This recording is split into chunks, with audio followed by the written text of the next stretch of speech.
Hey everyone, welcome back to the channel. So today I'm going to take a look at the Transformers 2 series Rise of the Beast Leader Class Optimus Primal. Let me know what you think of this figure in the comment section down below. Is it a pickup or a pass? Now let's take a look at the figure's packaging.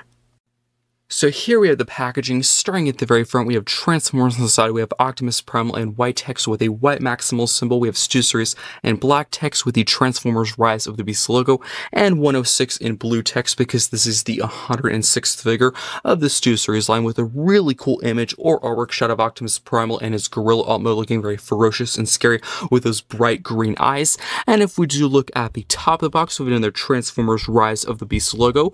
And if we do look at the side of the packaging, we have 106 again done in blue text with Stu Series going down the side of the packaging with a really small image or close-up of Optimus Primal and his gorilla alt mode, and leader class in several different languages. And if we do look at the back of the box, the figure transforms in 34 steps. There's a product shot of him in his gorilla, his robo mode, and display with his included backdrop, also actually him holding the included axe. And there's also a brief description or bio saying Optimus Primal and the Maximals guard a piece from the warp key from unwelcome visitors. And as for the file side, really just a small image or artwork shot of Optimus Primal in his robo mode with his really cool swords. And that is pretty much it for the packaging. So let's now get into the review. Here we have Optimus Primal in his robot mode. Let's take a look at the details, starting at the very top with that head sculpt. Did a really nice dark bluish black mixture for the entire helmet section, with a really nice silver for the crest, the eyebrows, and the area around the mouth. I just like the bright green for the eyes. They're very noticeable, very prominent. I think they did a really good job with that. And if we do look at the shoulder and the forearm, I do like the really huge kind of fur armor patches at the shoulder and the forearm. And I really do like how these pieces are actually kind of spread out across the figure. It almost feels like and looks like Optimus Primal is actually wearing the armor pieces or the fur pieces as protection against the Terracons, which I always thought was a pretty cool kind of backstory or story for the figure. I'm not sure if that's how Hasbro intended for people to take it as. I always saw it that way, and I think it looks really cool. I do like the really nice silver trim around this entire pad or sort of fur piece on the forearm. And if we do look at the front section of the arm, mostly done in this kind of dark gray color, definitely could have used some more paint apps. It's a bit bare at times or kind of boring at times for the figure in a few areas, which I'll mention other areas in just a sec, but I do like these really nice kind of cool cracks and gashes and the bicep there with this really nice kind of piston mechanical detailing at kind of the bottom of the bicep or kind of the beginning of the forearm there. And we do have the hand, overall pretty plain, but I do like the sculpted in thumb. I think that looks pretty cool. And there is some finger articulation, which I'll show off the articulation in just a sec. And all the details pretty much repeated the exact same way on this arm here. Of course, the crack is actually slightly different. It's a bit more angled that way. This one's a bit more straight down, which is pretty cool. I do like the mismatched asymmetric design. And if we do look at the chest, I love all these really cool kind of gashes and cracks. It really shows kind of the wear and tear of Optimus Primal, because if you've seen the Rise of the Beast film, you know, they mentioned several times and they apply it thoroughly that the Maximals are like thousands of years old. They're from way back, way before the Autobots and the Decepticons. Of course, they're really old. You know, there's like vines growing on them. There's like chains everywhere. There's a ton of, you know, damage. And they also showed it on this figure really well, of course, with the cracks, but also with these really cool kind of paint slashes or sort of paint chips. It actually kind of shows, or it's supposed to show, how Optimus Primal and his color is actually sort of fading away and damaging. And there's actually some more on the legs that'll show in just a sec. I do like the really cool kind of skeleton in nature, or very skeleton inspired sort of stomach region here. This is another one of the areas that definitely could use some more paint. It is a bit bare, kind of like the front of the arms there, or front of the forearms, but I do like the really cool kind of rib cage design with the really nice layered panel effect. I think that looks really cool. Maybe some silver or some of that bluish black would have been good. But I just like these really nice kind of pistons embedded within kind of the inside of the leg there, with more of that fur texture detailing pretty much going down the entire side of the leg there, done that really nice kind of bluish black color. And if we do look at the front of the legs and the knees, mostly done in silver, and that really nice kind of paint shipping detailing that I mentioned before at the chest, I think that looks really good. And before I forget, there's actually a really nice Maximal symbol at the chest there, done in silver. I think that looks really good.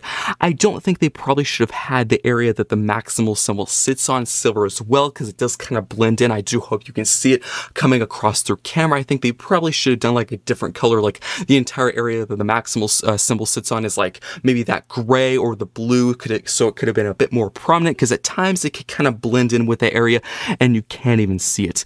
But as for the feet, mostly done that kind of gray color. But if you actually do look at the inner part of the leg, there's some really nice kind of piston mechanical detailing inside there. But I definitely think they should have added some more details with the feet, because you could actually have those details a bit more prominent. Because if you actually do look at this figure really fast, just quickly do with, very fast look through the figure, you might actually miss those small details, because some of those details are not painted, so they could be a bit more prominent for people to see. But if we do look at that side profile there, overall not looking too bad. He does have a bit of a backpack, but I actually do have to say right now, I definitely do prefer this backpack on this Studio Series release over the Kingdom Optimus Primal release for several reasons. I think it's a bit more compact. I think it looks a bit better. It's a bit more interesting. Also, the tolerances. This, of course, could really just be kind of my luck of the draw, because, of course, copies for figures vary so much. Like, some people who maybe have the Kingdom one and the Studio Series one, it could be reversed. They might actually like the Kingdom one more. But for me, unfortunately, on my copy of the Kingdom Optimus Primal, his backpack wasn't ugly. I think it was overall pretty compact. This probably is a bit more neat and tidy, but unfortunately, I never really wanted to stay tabbed in. Again, it could just be kind of the luck of the draw. Maybe most people's other copies of the Kingdom release are much better than mine. I could have just been unlucky, but it never really wanted to stay. Also, it was really just kind of a ton of panels sort of folded, and it was just a ton of those fur panels. It actually was the back of the gorilla, so it was a bit bland, in appearance, but it wasn't ugly, I would say. But this actually looks a lot more interesting. There's actually more kind of panels layered, but it's actually different colors. The backpack for the Kingdom release was really just one solid color. It was just that same kind of fur color, but this has like silver, black, and gray, and I think it looks really good. And it actually has a purpose. It actually has a purpose of accessory storage, which I'll show off in just a sec. But as for the back of the arms, overall really well filled in, not much hollow gaps, no empty gaps, no kibble, no panels, nothing hanging off, nothing getting in the way. And I do love all these really cool wires and kind of sort of pipes and kind of pistons here, just sort of like the kind of inner workings of Optimus Primal. I think that looks really cool, and there's some more at the back of the legs and kind of the back of the knees there.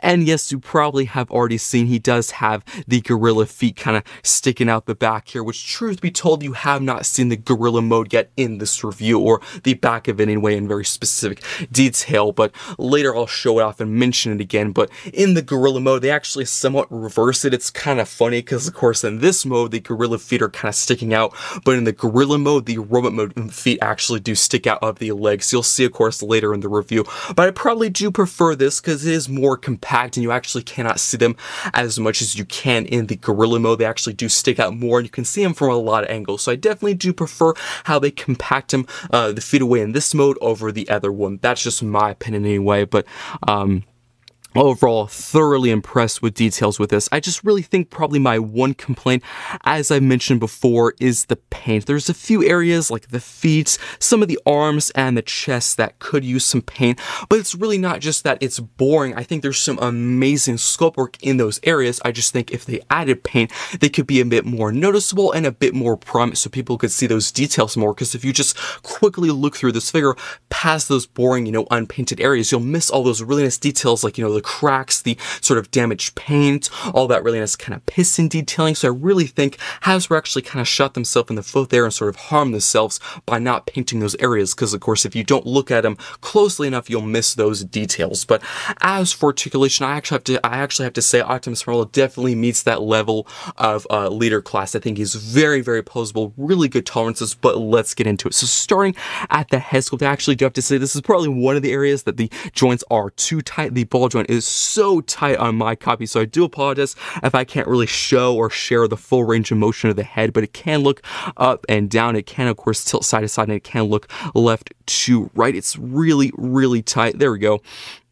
As for the entire arm, of course, the entire sort of shoulder pad can move up and out of the way, which I love that. I think it looks really cool. I'm actually going to show you. So the arm can move out, and I actually really love how it just kind of moves on its own and is very cohesive with the rest of the arm. And of course, it can move in, but you do have to move the shoulder pad, of course, yourself when it's going down, but it can move forward and back. There is a bicep rotation all the way around on a really good, strong swivel. There is actually an elbow bend both ways. This is mostly due to transformation, but you can use it for poses if you would like.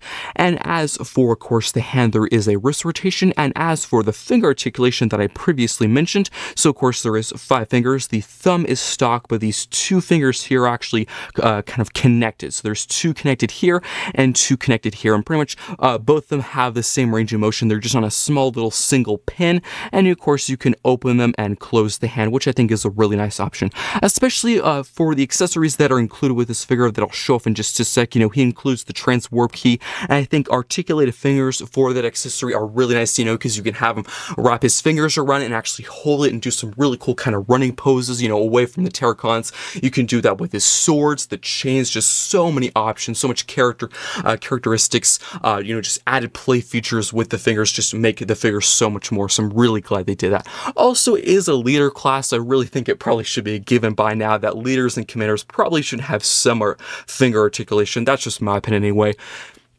But if we do move the arms out of the way, he does have a full functioning waist rotation on a really strong swivel. That's really good to see. The legs can kick forward, they can kick back, and if you're wondering if that backpack gets in any of the way of the leg articulation, no, it doesn't. Really, the only thing that kind of gets in the way is sort of this kind of butt flap here. It does slightly stop it. This is really the furthest it can go, which is a bit unfortunate, but still pretty good movement. It can also kick out to the side completely unhindered. There is actually some rotation at the top of the leg to a pretty good degree. There is also a knee bend, which this is actually one area of the tolerances that could be actually tighter. There are some that are too tight, but this is one area that could be tighter because this entire front leg panel, I'm not going to untab it because it's kind of a hassle to tap back in, but sometimes if you actually do bend at the knee, at least on my copy anyway, sometimes if I don't hold the panel into place, it'll come untabbed, you know, kind of on its own. So I think that could have been a bit more of a secure connection. Weirdly enough, it's only on this leg. With this one, if I bend the knee on its own, it won't untab, it'll stay how it is. I really don't know. It's just kind of weird tolerances. But as for, of course, the feet, there is actually a pivot down. There is also an ankle pivot to a very, very good degree. And that is pretty much it for articulation. Let me just quickly straighten up the figure. So again, as I said, definitely think this lives up to that leader class, you know, kind of level or expectation we have for these leader class figures. Tolerances are pretty good. There's just a few areas like the knee pads, you know, that could be a bit more secure. But that is it for articulation. Starting with our accessories, Optimus Primal includes 2 chain pieces which can combine together and attach to Optimus Primal's 2 Beast Wars inspired swords, so you can actually recreate a really cool scene or pose that Optimus Primal did in one of the very first teasers or trailers for the Rise of the Beast film. Of course, that scene originally was supposed to happen around the final battle of the film, but was unfortunately cut and actually never made it to the final cut of the film for people to actually see in theaters. But I'm actually still really glad Hasbro kept this as an option and of course included the accessories for this figure, even though it actually never made it to the final cut of the movie. Now for some of Optimus Primal's weapons, he does include 2 Beast Wars inspired swords, which are done in this really nice bright silver and dark bluish black color, which can be displayed and stored in several different ways. One of which I've actually already shown just a second ago, where you can attach both swords to the chain pieces and recreate that deleted scene from the very first teaser or trailer for the Transformers Rise of the Beast film. As for the second way, of course, it's the very simple way you would already guess it. You can get both swords and of course put them in the hands and have Optimus Prime dual wield them. And the third way is you can actually attach both swords together and sort of create like a long, huge blade, sort of a scythe style weapon. And the final way is storing them on the figure's back. Now for the next accessory, Optimus Primal includes the Trans Warp Key, which was one of the main objectives or objects from the Rise of the Beast film. And I think Hasbro did a pretty good job taking the Trans Warp Key from the big screen and actually translating it into the toy form. I actually do quite like the gunmetal gray and orange paint apps, and there's actually a really cool feature where you can split the Trans Warp Key into 2 separate pieces, because if you don't know, of course, I think most people by now have seen the Rise of the Beast film, but in the film, I'd say about halfway or kind of the first section of the film, the Maximals actually do split the Transwarp Key in half for actually safekeeping and keeping it out of the hands of the Terracons. So it's pretty cool how that very important plot point and story point in the film you can actually recreate with this toy or this accessory right here.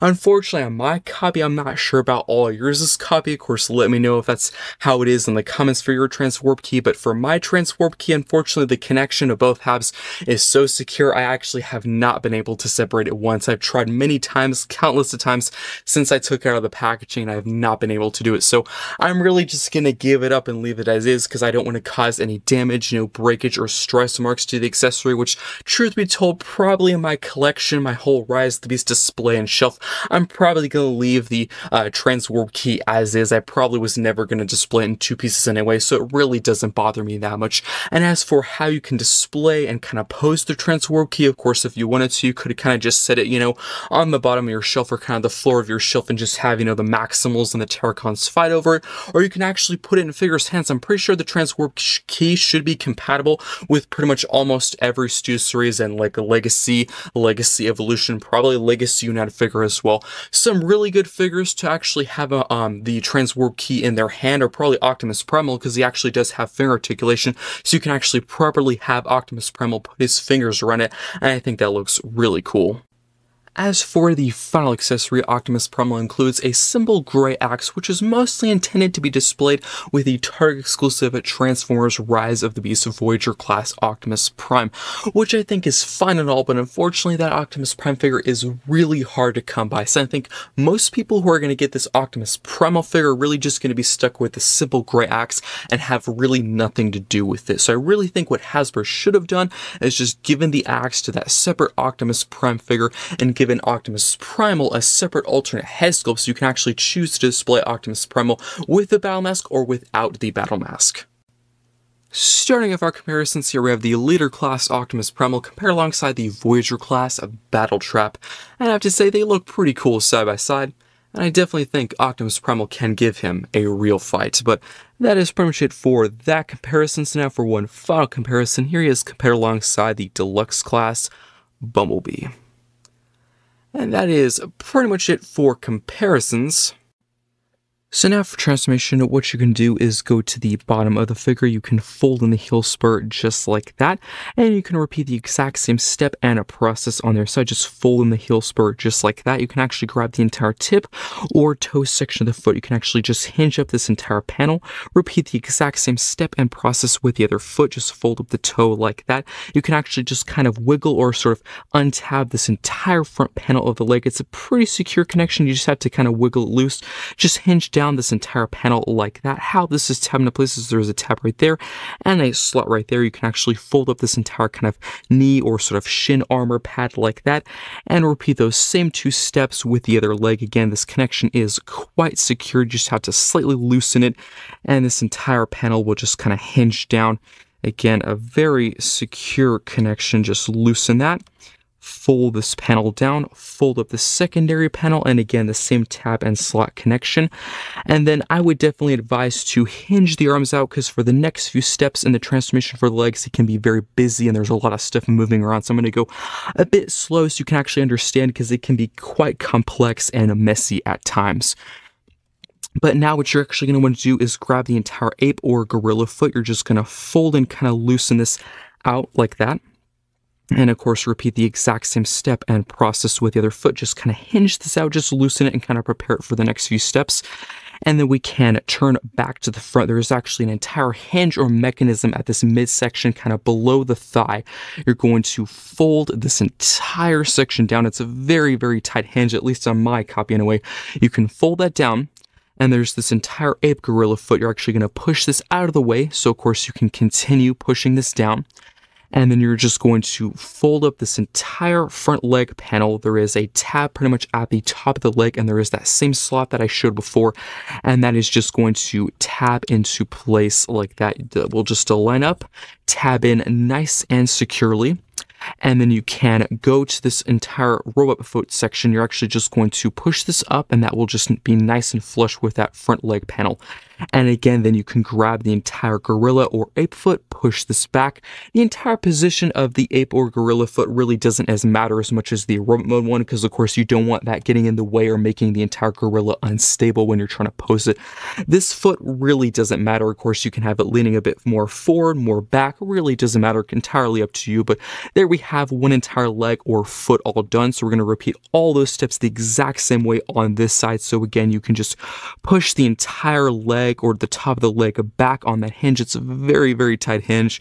And then of course you can just grab the entire gorilla or ape foot, push this entire section out of the way and back. And then there is that tab at the top of the leg in that same slot section I showed before that will just slide in and tab into place like that. And then again, just make sure the entire robot mode foot is flush with that leg panel, and then just grab the entire gorilla or ape foot, just push that back like that, and just make sure everything is nice and squeezed and into place. And there we have the legs all done. And then what you're going to want to do is actually go to the chest. You're just going to loosen both corners like that. It can be a very secure connection. Just kind of get your nail in there. Loosen this entire assembly. How this is tabbed into places, there is 2 slots and 2 tabs right there and there. And of course, as you can see, there is the robot mode head and the gorilla head. You're actually going to loosen this entire assembly. It's actually kind of on a slider mechanism. You can actually see this huge pin right there. But then you're actually going to, of course, hinge this up, get the entire gorilla head, push that up so you can actually see the eyes facing up or towards you. You can rotate this entire assembly all the way around, push this back into place. Then you can actually grab the entire gorilla head, push this all the way up. And again, that same 2 tabs, 2 slots connection, and that will just close up how it was before. Of course, really the only thing that's different now is, of course, the remote head is now tucked inside and the gorilla head is out and present for the gorilla mode. Now we're actually going to transform the arms, which can be a pretty lengthy process. So what I'm going to do is I'm just going to transform one arm and then do the other. I really don't want to do back and forth because of course the transformation for one arm is pretty much the exact same thing for the other, so it can be a bit repetitive at times. But what you're going to want to do is actually untab the entire form panel. There is a slot on the inside as there is a tab right there, and then you can grab this entire sort of secondary small panel that was on the inside. You can fold it out. You can then rotate at the bicep. There's this small panel on the inside of the form. You're just going to fold this all the way up on this really strong hinge that's actually going to kind of form part of the bicep for the gorilla mode. And then you can actually, of course, rotate at the bicep so it's normal now. And then you can fold this in. So how this all works is that is actually the gorilla hand right there, and that is the robot mode hand right there. I think this is some really cool engineering because typically with some of the past Optimus Primal's figures I've actually had or seen in reviews, typically, of course, the robot mode hand also acts as the gorilla hand. But for this figure, they actually specifically built in 2 separate hands for both modes, which I think is really nice attention to detail. They really didn't have to do, but I think it's very impressive engineering. But then you're going to rotate at the wrist of the gorilla one, not the robot mode one. And then of course this entire form kind of fur panel is also on a swivel. You can rotate that around as well. And this will just fold in. And there is a tab on the inside of that panel and a slot right there. And that will just tab into place like that. It's a pretty secure connection. Just gotta align that up. There we go. And the small little panel will just fold down and into place in pretty much the exact same position it was before.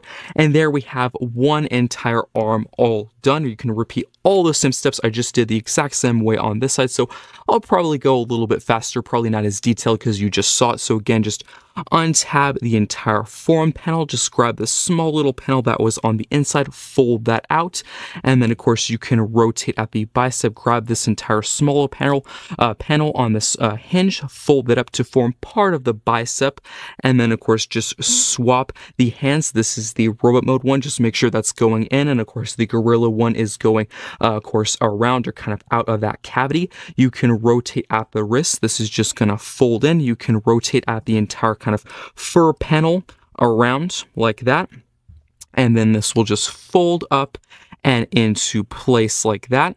And again, there is a tab on the inside of that panel and a slot on that smaller one, and that will just align up and into place like that. And then you can just close this panel down, and there we have the arms all done. I guess really one last step is you can actually go to the back, soon to be the front of the gorilla mode. You can actually rotate at the wrist like that, so the hands are now facing the proper direction. And there we go. And then we can actually go to this panel right here. You can untab it like that. And then you're just going to hinge this entire section out and up. And it's on a swivel, so you're going to rotate this entire section around and leave it that way for now. And there is this tab on this hinge, and there is a slot pretty much on this secondary panel. You might not be able to see it right now, but you're going to loosen this entire connection. So as you can see, there's a tab there and a slot right there. And as you can see, there's these two huge hinge pieces. And you're actually going to get this entire backpack, and it's going to go over the gorilla head. So that's why the position of the gorilla head is so important, because of course, if the gorilla head was not facing up, you wouldn't be able to fit this entire section through. So just hinge this entire section up and over the head. As you can see, it barely fits as is, and this is the correct way. And then you can actually grab this panel that was underneath. As you can see, that's that slot we used before. You can rotate this down. This actually forms kind of the belly or the stomach of the gorilla, and it's on a ball joint. This is just going to fold down and click into place like that.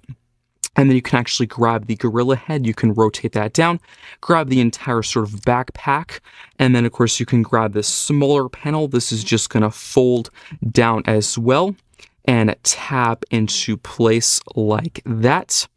And then let me just quickly straighten up the figure. I'm actually going to have him kind of a standing pose, but that is it for transformation. Let's now take a look at the details.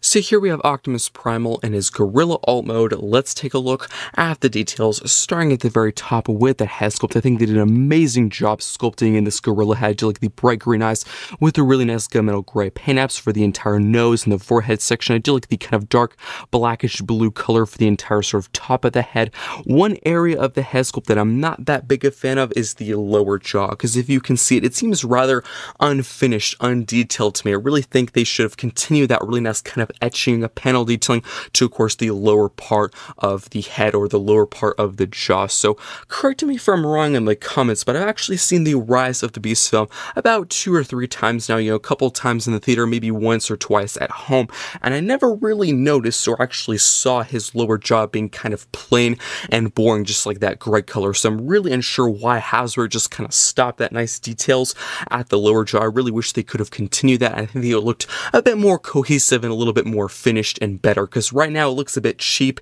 and unfinished, which I don't like. But as for the other details, I do like the really big beefy shoulder pads done in this really nice kind of fur texture detailing. Definitely takes me back to the Transformers Kingdom line. I'm really glad how they took that same kind of characteristic and design traits from that line and of course put it on this figure here. I think that looks really good. And again, I do like that really nice kind of dark blackish blue color, and of course the continuation of that really nice kind of gunmetal gray sort of silver mixture for the entire bicep and forearm. And of course you do have the hands. Of course you do have the knuckles face down. That's typically the stance of the gorilla. And if you actually do move the bicep, there's some more of that fur detailing on the inside. And I do like these really cool, like huge armor pads. I thought it looked really cool in the Robo mode, and I think it looks just as cool in this mode. And I do like the really nice silver trim around the entire edge of the panel. It really just kind of adds that overall sort of armor panel feel and look to it. It actually looks really cool. It kind of looks like he's wearing his fur as sort of armor or protection for him. I think it's really, really cool. But taking a look, of course, at the entire back, I think it actually looks pretty cool. There's lots of layers of panels. Maybe could have used a bit more paint apps at this section right here. It's a bit bare, mostly done in black, but I have to say the scope work is amazing. And if we do look at that side profile there, overall not looking too bad. I do have to say the legs could be better. Of all the Optimus Primal figures I've actually owned or seen in reviews, typically where the, kind of the dumpy part or the kibble part of the figure is the legs. That's usually where Hasbro likes to put all the kill, all the junk, just like Optimus Prime. Most figures, whenever he's transforming into the truck mode, they like to put all the junk, all the kibble where his trailer hitches or the back of the truck. And that's kind of how it is with this figure. Like the Kingdom one, that one's okay, but there still is quite a bit of panels and junk where the back of the legs are and the actual back of the gorilla mode is. So it could have been better, but truth be told, as I just said, of course, I really wasn't that surprised to see this. just because I've seen it many times before with this character and this design. But overall, you know, it could be worse, but I think they probably could have done better because the feet there don't look the greatest. I definitely think they could have had it a bit more compact, especially because this is a leader class figure. You know, the previous Kingdom Optimus Primal was a Voyager, so the budget is more, so I definitely think they could have done a bit better with that area, but overall, not too bad. And of course, let's actually take a look at kind of the underside or the belly side. I do like that very classic Maximal symbol done in silver. I do like this entire sort of color piece actually going around the entire ape or gorilla head there, and I do like these really big, bulky chests with that really nice fur texture detailing all the silver. And of course, they have the entire stomach, and I do love how there's actually these kind of paint mishaps or sort of paint kind of blotches there. It kind of looks like he's sort of rusting, or the paint's actually chipping off of him due to battle. And I do have to mention all this really nice piping kind of piston detailing. I actually did mention this when he was in his robot mode, so I'm going to just quickly show it right now, but I'm actually really glad how it's still present in this mode. And I do like all these silver circles. It actually kind of resembles like a gear or sort of a hinge, like how he moves and actually kind of articulates in his posing. I think that's really cool. So overall, detail wise, I'm amazed. Just my main complaint is the lack of paint in a few areas, and of course the legs could have been better. But as for articulation, I think it's overall definitely worthy of that leader class, you know, size or level. I think he's definitely on par with other leader class figures. So starting at that head sculpt, there is actually some specific ways you actually do have to move the head. Like if you actually do want to move it side by side, you actually cannot have the head all the way out because there's actually these sections here blocking it. So you do have to have the head slightly angled down so you can actually move it slightly side to side, and of course you can look up and down. And that lower jaw is articulated so you can actually kind of get your thumb in there, and the mouth can open and close, and I think that looks pretty cool. Definitely could have used some added details in there because of course one classic iconic sort of trait or detail of Optimus Primal from the Rise of the Beast film, he has actually had this huge sort of like turbine or kind of engine inside his mouth, and it was like green. And I really wish they could have continued that detail with this figure. That being said, of course, inside his mouth, it is a very small space, and of course, they want the mouth to open and close, so if they put something in there, it would have to be very, very small to, of course, allow the mouth to actually open and close. So I do understand why they didn't try and do that feature or that detail. But as for, of course, the arms, the entire little armor pads can actually move up and down just like how they were in the robot mode. The arms can move forward and back. Out to the side, there is a bicep rotation. There is actually an elbow bend forward and back. That's mostly due to transformation. And as for, of course, the hand, it pretty much has the same finger articulation as the robot mode hands. As you witness the transformation, of course, if you did skip that part, makes you go back. But if you didn't see the transformation, there is actually two separate hands. There's a hand for the gorilla mode and there's a hand for the robot mode, but overall the articulation for the hand is pretty much the exact same thing. He does have a wrist rotation, and of course the fingers are kind of in two separate sections. The two fingers here are on their own hinge, and of course these two fingers here are on their own hinge, and the thumb is stock. As for, of course, the legs, they can kick forward and back, and as for the entire foot, there is some posability with the foot. It can really just kind of hinge, of course, pretty much back to that far to the robot mode foot there, and of course this is pretty much as far forward as it can go. I'm not going to try and do it because on my copy, the foot hinge is so incredibly tight. And unfortunately, since it's so tight, it actually does have a tendency to untab this entire assembly back here. So I'm going to try and leave it alone because I don't want to mess anything up. But I'm pretty sure that as far as posability goes, if you're wondering about a waist rotation, no, he actually does not have a waist rotation. He does in the robot mode, but actually due to the stomach tabbing into place right here, it actually kind of locks and sort of gets rid of that stomach rotation, which really doesn't bother me. Yes, it would have been nice, but considering how intricate and complex the transformation is, I can easily understand that. Of course, some posability and movement in the robot mode won't be present in this other mode, but that is pretty much it for articulation and details. Overall, pretty impressed. So now for accessory storage, technically you can pretty much store all the accessories that are included with this figure in the gorilla mode. I'm not actually going to show all because it gets really messy. It does not look very good. You can store the chain pieces on the back. You can store, you know, the transwarp key in his hand or in his mouth. You can store it on the back as well. Pretty much any weapon that's included with this set you can put on the back, but it looks very ugly and kibbly. So typically how I like to store the weapons is I just leave all the accessories off to the side, but the 2 swords that are included, I like to store those on the back. Just kind of think of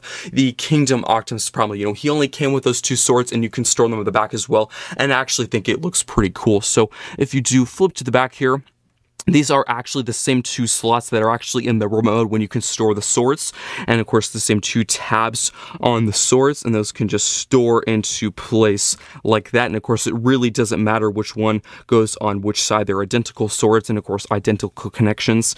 But this is typically how I like to display it. It's a bit more of the clean look. Of course, if you don't want any loose pieces, you know, if you don't want those chain pieces off to the side, if you don't want to have to put them in a bag, yes, you can put them all on there, but it doesn't look very good, so I typically really wouldn't advise to do that. But that is it for accessory storage. So now for some alt mode comparisons. I do have to say now, unfortunately, I don't have a Cheetor. I used to have a Cheetor, but I actually misplaced it, so I won't be able to do, you know, the all maximal comparison in their beast modes. I actually did order a replacement, so once I get that figure, I might try and do sort of like a separate video just doing comparisons with all the maximals. I was really hoping to get that replacement by now, but it just has not shown up. Hasbro's been really slowly lately, so I do apologize about that. But I will actually do a Rhinox and Optimus Primal comparison. Again, I was really hoping to have Cheetor by now, but it just has not moved at all since I ordered it, and it was over a week ago since I ordered that, so I really don't know what's going on. But I have to say they look very cool side by side. I think the Maximals have been very good figures, and let me know in the comments of all the Maximals, Airazor, Rhinox, Cheetor, Optimus Primal, which one is your favorite? It's actually been a while since I've actually picked up Cheetor. As I said, I misplaced it. I don't know where my first copy was, so of course I ordered a new one, so it's been quite a while since I've actually handled that figure, but from what I can remember, probably Optimus Primal is my favorite Maximal of them all, but I have to say they just look so cool side by side. And now kind of going down a class, and of course actually going to a different faction. Here he is with the deluxe class of Bumblebee.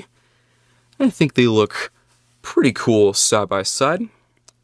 And for one final comparison, again going down a class but staying in the same faction, here he is with the core class Exosuit Noah Diaz. And I think they look pretty cool side by side. And that is pretty much it for comparisons and this Gorilla alt mode. Let's now get down to the final thoughts. Now for my final thoughts on the Transformers 2 series Rise of the Beast Leader Class Optimus Primal. Overall, I think this is an outstanding figure with really nice gunmetal gray and silver and black paintouts. I love the super detailed cracks in Optimus Primal's armor and the huge shoulder and forearm fur armor pads done in a nice dark blue. And if you look throughout the figure, there is some amazing sculpted in pipes and pistons embedded within the figure. As for accessories, Optimus Primal includes the Trans Warp Key, which can be held in the figure's hand or split in half like in the movie. Unfortunately, my copy of the Trans Warp Key is too tight and does not want to separate. He also includes his 2 classic Beast Wars inspired swords, which can be stored in the figure's hand or on the back and can also be combined into one big weapon.